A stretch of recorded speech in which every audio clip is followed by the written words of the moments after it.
You're in Japan and you're looking for a gift to get. There's no better place than Kappabashi Street in Asakusa. Come along here, find yourself a knife, and in this video I'm going to go over all your options so you know exactly what type of knife you need to buy when you come and visit. So, you're in Japan and you're looking for a new knife or your first knife, and you're not sure where to start. The first area we should start in is what type of metal you want. Whether or not you want low maintenance, kind of in the middle, or high maintenance. So you have three options in our particular store. You have stainless, powder, then carbon. So low maintenance, slightly mid maintenance, high maintenance. So stainless, rust resistant, easy to look after overall. You'll sharpen it a little bit more than you would a carbon blade because it has less blade retention. Then you have powders. Powders are a combination of the qualities of stainless and carbon. So it stays sharp a long time, so good blade retention, and also rust resistant. So kind of the best of both worlds, but it is the hardest one to sharpen because it's the most brittle. So you have to be careful if you're not good at sharpening knives. Also, because it is a powder and has those qualities, you do need to still make sure it's dry because you can get some rusting. Then the high maintenance, the one that looks cool, the carbon. So it's going to have the best blade retention, so you're going to sharpen it less, but it's prone to rusting, so you have to ensure you keep it dry. And also occasionally you oil it. So if you're in a humid climate, you're going to oil it a little bit more. Or if you're, for example, going on holiday to Japan, you're going to oil it. But once every 2 to 3 weeks or so, give it a little oil and it will be great as long as you look after it. So they're your blade materials, your metals. So once you've decided that, you can move on to the next step. So you're at Kappabashi Street, you've chosen your blade material. Now you're choosing the handle. So you can go to the traditional Japanese style handle, which will be a bit longer. So with Japanese knives, the weight is in the blade. So you would additionally do more of a pinch grip onto the blade because that's where the balance point is. With our particular stores, we have 75% tang, so somewhere along here it will come to. Other Japanese blades will be like a half tang, so it's going to feel much lighter than what you're used to. Then you have the traditional Western handle, which has a full tang, which you can't quite see on this one because it's sealed in. So this, you're going to give it a full grip. So they would be your handle choices. Once you decide that, you can move on to a slightly bit more fun area. So, you've chosen your material, you've chosen your handle. Next, we're choosing what purpose you want the knife for. So, if you're chosen an all-purpose knife, which is good at everything, you will either have the Santoku or the bunker in this slightly smaller size. So Santoku means 3 virtues, which means it's good at cutting fish, meat, and vegetables. Bunker. Bunker means culture in Japanese. So, as you can see with the bunker, it's much a straighter edge. This is much better for your push cut. So, like I said, Japanese blade like this, you push cut, pull, chop. And this top part, very good for any sort of detailed work you want to do. The way they came up to this shape, the Nakiri knife, they used that and basically broke the tip off. So traditionally, Japanese diet consisted mainly of vegetables and fish, and when more meat was coming in, they needed a knife to cut the meat.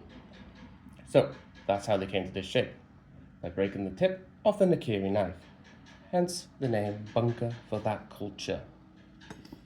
Then the Santoku, a much rounder knife, more kind of European, so they came to this shape after more influence from the West. So first the bunker, then Santoku. Much better if you're more rocky. You can still do the push, pull, but more rocky. So once you've decided your cutting method, you'll know which shape is best for you out of these two particular knives. And then next, you have the Kirisuke and the Gyuto. So, Japanese chef's knife. Gyuto, beef sword, cow sword. If you've heard of gyudon, it's a food, it's beef, you know it. So once again, older brother, sister of the bunker and Santoku, which is bigger.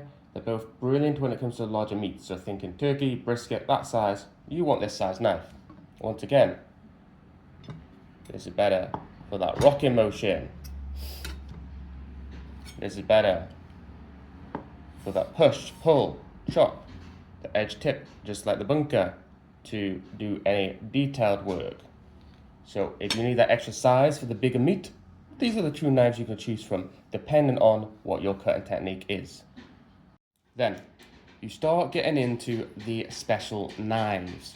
So if you need something that's going to be its main purpose to cut vegetables, this is the knife for you, the Nakiri. So if you're thinking your cabbage, these large vegetables, things like this is the knife you want. Great for chopping motion, push, pull. This is the traditional vegetable knife in Japan. This particular knife is quite special. It has 24 karat gold in it, and this is done, the method is called chokin, and it's done by a smith called Takao Asamura, and he's one of the last people in Japan that's able to do this chokin method. So this is a quite particular special knife I'm showing you right now. But yeah, for any vegetable needs, the Nakiri is the knife for you. Then you have the Tsuchihiki. This has a special job of slicing cooked meats. So you've cooked your brisket, cooked your turkey, cooked your joint of lamb, for anyone from Wales. You'll use this for that lovely slicing motion, the Tsuchihiki. So if you need a special knife for cutting meat, this is the knife for you. Then you have the petty knives. So this is in the Kirisuke style. So if you're thinking anything in your hand, the apple, great for peeling, chopping, for any small vegetables, things like this. You can cut a carrot, peel, easy. The petty is the knife for you. Then you have the slightly smaller petty paring knife. So once again, if any detailed work, super small things, thinking maybe like garlic, that's small dicing, or any kind of like on the mushrooms where you do the button cross, this is the knives for you.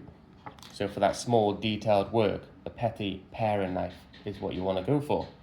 Your next special knife, this is the Yanagiba.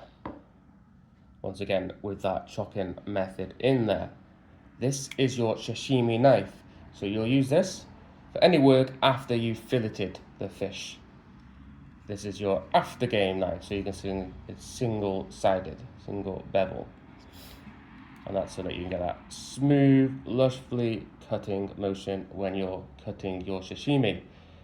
The knife you used before this is the deba. The deba is what you'll use to break down the fish, your pre-game, and this is your after-game work, your special Yanagiba. Then your deba for breaking down the fish. You can see it's super thick here. So chopping off the head, breaking down the bone, filleting the fish. This is what you have. You'll see that this is how you would find it in Japan, single bevel as well, to get that smooth motion. A lot of like knives within the West, a lot thinner for like filleting, but Japan, a much thicker spine for that weight. If you need that special knife for filleting the fish in Japan, the deba is what you'll need.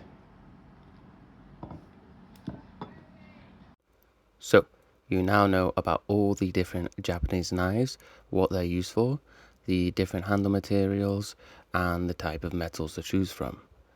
Hopefully this video has helped you decide what type of knife you want to buy when you visit Kappabashi Street. And thank you all for watching till the end. This has been Curtis. I am ABaldinJapan, and if you've enjoyed, please leave a like on the video, a comment to let me know what knife you bought from Kappabashi Street, and subscribe to see more. Thank you again. Matane.